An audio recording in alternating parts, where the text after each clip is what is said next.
Men noyabr oyida ishonch do'koniga kelib, tilla buyumlar xarid qilgan edim. Xohlagan usulda to'lash imkoniga ega bo'lgani uchun men shu eski mijozi bo'lganim uchun sizlarga tavsiya qilaman. Lekin mashina yutishim xayolimga umuman kelmagan edi. Kelinglar, olinglar, yutinglar. Bugun ishonch do'konlar tarmog'ida juda katta bayram tantana bo'lyapti.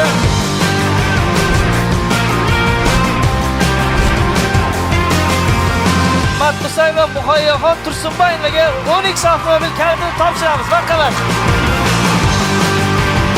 Demak, nima qilish kerak? Oson yo'li bitta pasportni ko'tarib, ishonchga borish kerak jigarlar.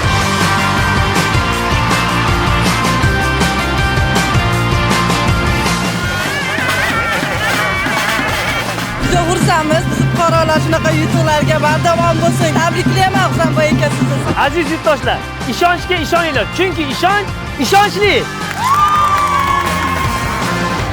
Ishonch hayotni hozirdan boshlang.